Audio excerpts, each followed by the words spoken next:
안녕하세요. 멜 묵상. 오늘은 창세기 39장 1절부터 23절 말씀 보도록 하겠습니다. 네, 이제 요셉 이야기가 본격적으로 시작됩니다.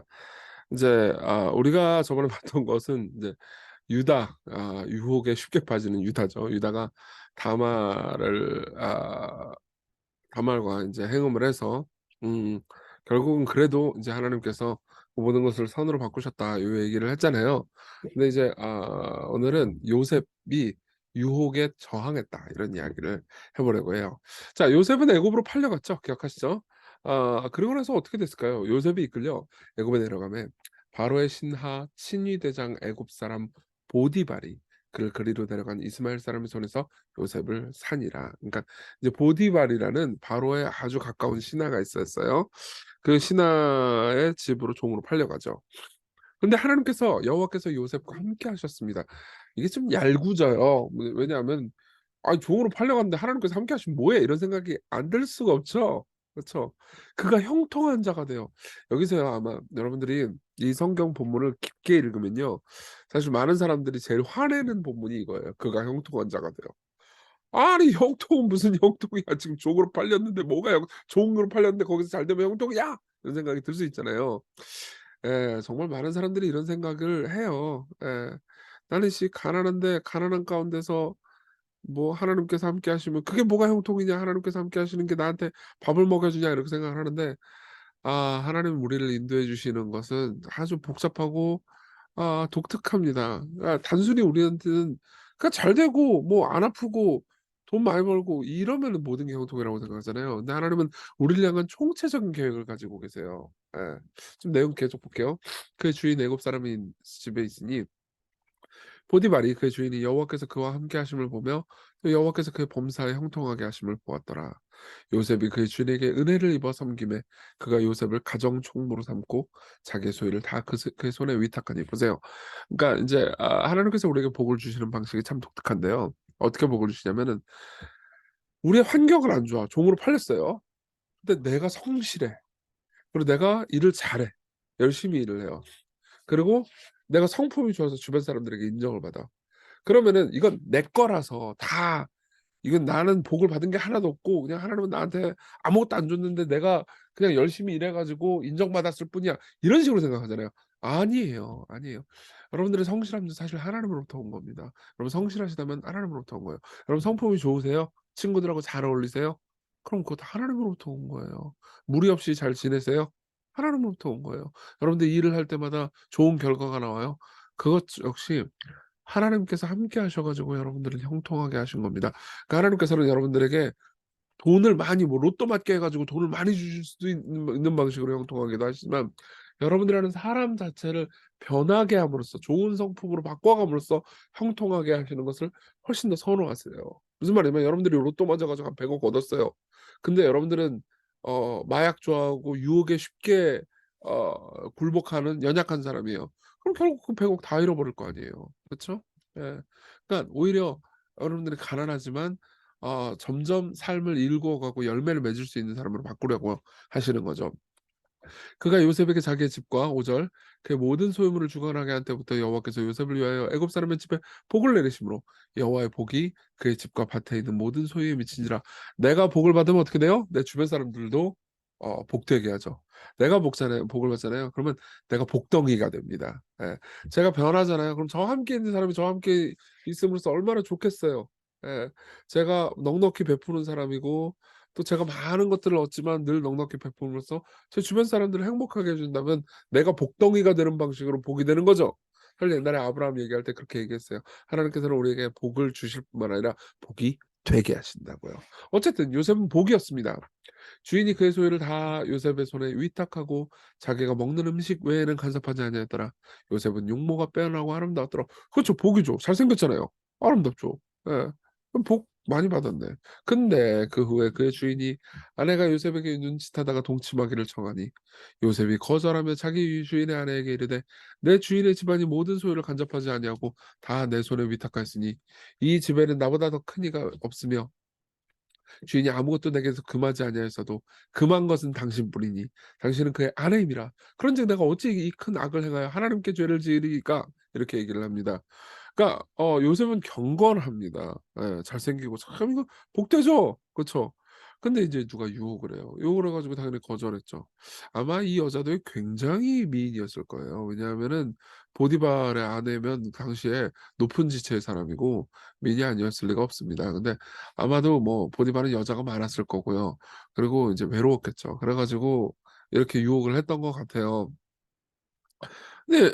노골적으로 유혹을 했는데 어쨌든 간에 10 절에 보면 여인이 날마다 요셉에게 청하였으나 요셉이 듣지 아니하며 동침하지 아니할 뿐더러 함께 있지도 않아요. 그때 요셉이 그 일을 하러 집에 들어갔더니 그 집 사람들은 하나도 거기 없었어요. 둘만 남게 되는 거죠. 그래서 그 여인이 그의 옷을 잡고 이르되 나와 동침하자. 그러나 요셉이 자기의 옷을 그 여인의 손을 버려두고 밖으로 나가매 그 여인이 요셉이 그의 손을 많이 자기 손에 버려두고 도망하여 나감을 보고 그 여인의 집사람들을 불러서 그들에게 이르되 보라 주인이 히브리 사람을 우리에게 데려다가 우리를 희롱하게 하는도다. 그가 나와 동침하고자 내게로 들어오므로 내가 크게 소리 질렀더니 그가 나의 소리 질러 부름을 듣고 그의 옷을 내게 버려두고 도망하여 나가니라. 이렇게 거짓말을 합니다. 그렇죠? 요셉을 유혹하다 안 되니까 어떻게 하냐면은 "요셉이 나를 강간하려고 했는데 내가 소리 지르니까 도망갔다." 이렇게 거짓말을 한 거죠. 그래서 그의 옷을 곁에 두고 자기 주인이 집으로 돌아오기를 기다렸고 이 말로 그에게 말한 보디발한테 말을 한 거죠. "당신이 우리에게 데려온 히브리 종이 나를 희롱하려고 내게로 들어왔으므로 내가 소리 질러 불렀더니 그가 그의 옷을 내게 버려두고 밖으로 도망하여 나갔나이다." 그러니까 그의 주인이 보디발이 자기 아내가 자기에게 이르기를 당신의 종이 내게 이같이 행하였다는 말을 듣고 심히 분노합니다. 이에 요셉의 주인이 그를 잡아 옥에 가두죠. 이게 어떤 학자들 중에서는 이렇게 얘기하는 분들도 있어요. 그러니까 저도 이거가 일리 있다고 보는데 보디발은 아마도 요셉이 강간하라고 했을 것이다라는 말을 다 믿지는 않았을 거라고. 자기 아내의 말을 다 믿지는 않았을 거라고. 왜냐하면은 보통 자기 아내를 강간하려고 종이 그랬어? 그러면은 그때 당시면 죽는 거죠. 무슨 감옥이야. 감옥도 자치지. 그죠? 죽는 거죠.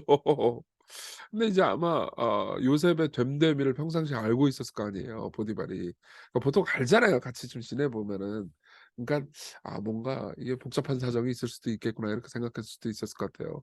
근데 모르겠습니다. 확실하진 않아요. 근데 어쨌든 요셉 입장에서는 자기는 유혹에 굴복하지 않았단 말이에요. 근데 감옥에 갔죠. 예. 하나님 뜻대로 순종했어요. 근데 그 결과는 감옥이었어요. 예. 이에 요셉의 주인이 그를 잡아 옥을 가둬요. 그 옥은 왕의 죄수를 가두는 곳이었어요. 요셉이 옥에 갇혔으나 여호와께서 요셉과 함께 하시고 그에게 인자를 더하사 간수장에게 은혜를 받게 하시매 간수장이 옥중 죄수를 다 요셉의 손에 맡김으로 그 재반 사물을 요셉이 처리하고 간수장은 그의 손에 맡긴 것을 무엇인지 살펴보지 아니하였으니 이는 여호와께서 요셉과 함께 하심이라 여호와께서 그를 범사에 형통하게 하였더라. 이게 그러니까 아까도 말했지만 우라통 터질 만한 말일 수도 있어요. 아니 복 받으면 뭐해 씨 내가 감옥에 갔는데 이제 종이 되면 뭐 복임 받으면 뭐해 종인데 감옥 이게 복 받는다는 게 와닿지 않죠. 여러분들 똑같을 수 있어요. 하나님 나에게 복을 주셨다고 하는데 내가 여전히 가난한데 나 여전히 집이 없는데 나 여전히 직장이 변변치 않은데 그게 무슨 복이야. 어? 좋은 직장 가면 복인 거고 돈 많이 벌으면 복인 거지. 이렇게 생각하기 쉽습니다. 건강하면 무조건 복인 거지. 아니에요 여러분. 여러분들이 복된 사람이 되는 게 복이에요. 예. 내가 다른 사람들에게 목동이가 되는 게 복이라고요. 내가 변화되는 것, 내가 신실한 사람이 되는 것, 내가 성실하고 열심히 일하면서 열매를 맺는 사람이 되는 것, 내가 친절하고 사람들을 쉽게 용서하는 사람이 되는 것, 그래서 내 주변의 사람들이 열매 맺고 행복한 사람이 되는 것, 그게 심지어 감옥이라 하더라도 그게 복입니다. 이게 성경이 말해주는 복의 의미예요. 우리 적용해 볼까요? 좀 약간 지금 여기까지 내용 듣고 화난 분도 있을 거예요. "예이!" 그러면서 화난 분도 있겠지만 그래도 우리 자기를 부인하면서 말씀을 잘 들어봅시다. 순종의 결과에 낙심하지 맙시다. 예. 우리가 순종했기 때문에 당장은 손해를 보는 경우도 있습니다. 예. 정말 많은 경우에는 내가 누군가를 용서했는데 그러면 더 적반하장이에요. 많이 들었습니다. 내가 신앙이 없는 사람이라서 거절했는데 그 이후로 나한테 남자 친구 혹은 여자 친구가 생기지 않아요. 그쵸. 손해를 당장 보는 거죠. 수많은 이유로 많은 사람들은 순종했기 때문에 손해를 보는 경우가 있습니다. 하지만 순종의 결과는 결코 멸망이 아니에요. 하나님의 인생 확보에 우리가 마지막에 찬란하게 빛나는 그 아름다운 피날레를 위해서요. 중간에는 어두운 음률의 기간들이 있을 수 있습니다. 그리고 우리가 복을 받을 때도요. 그거는 우리 보기에는 복이 아닐 수도 있어요. 요셉이 받은 복은요. 하나님이었고 그리고 그 복이 표현된 방식은요. 요셉의 성실함, 경건, 좋은 성품이었습니다. 이게 복입니다. 하나님이 우리에게 복을 주시는 방식이 이거예요. 예. 그래서 우리의 고난 가운데서도 다른 사람에게 복이 되는 방식으로 내가 복덩이가 되잖아요. 그러면 여러분들은 하나님과 함께하고 있는 겁니다. 그리고 둘째로요. 예수님을 좀 깊이 생각해 봅시다. 예. 여러분 보세요. 이런 끔찍한 일이 일어나지 않잖아요. 그럼요. 요셉은 보디발의 집에서 높은 사람은 올랐을지 모르지만 애굽의 대단한 왕자가 되지 못했을 거예요. 애굽의 총리가 되지는 못했을 겁니다. 요셉은요. 가족과 수천 명의 다른 사람들을 실제로 구할 수는 없었을 겁니다. 하나님은요. 비극에도 불구하고 그를 구원하시고 도우신 것이 아니라 오히려 비극을 통해서 그를 구원하십니다. 예. 예수님을 생각해 보십시오. 예수님도 유혹을 거절하셨습니다. 예수님도 억울하게 모함 당하셨어요. 예수님이 십자가 못 박혀 죽으셨습니다. 근데 예수님이 당한 비극으로 인해서 망했습니까? 아니요.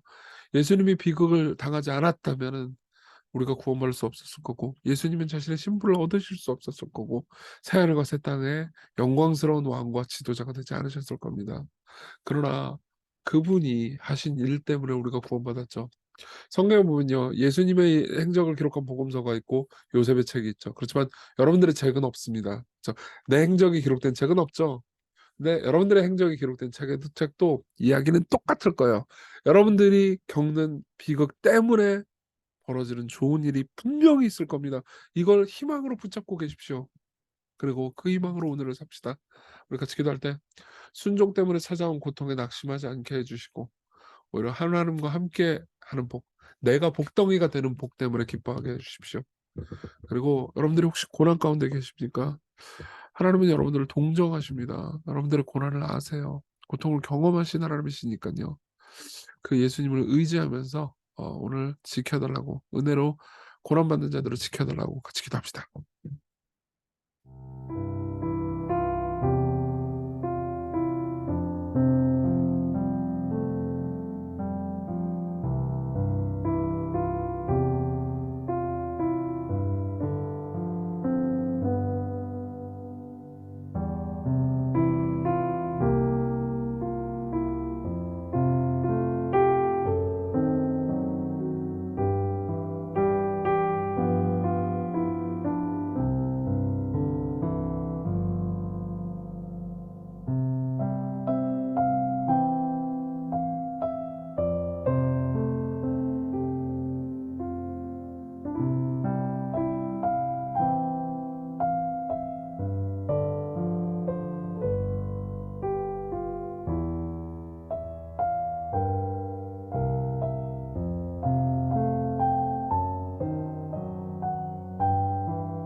기도하겠습니다. 은혜로우신 주님, 우리가 때로는 순종했기 때문에 겪는 고난이 있습니다. 그러나 그 모든 것을 선으로 바꾸실 하나님, 우리 당장의 현실을 보면 믿어지지 않지만 이것을 믿고 오늘을 인내할 수 있게 해주십시오. 그리고 우리를 복으로 빚어가시는 하나님의 계획을 신뢰하게 해주십시오. 예수님 이름으로 기도했습니다. 아멘. 네, 여러분들을 인도하시는 하나님의 은혜 안에서 기쁜 하루 되셨으면 좋겠습니다.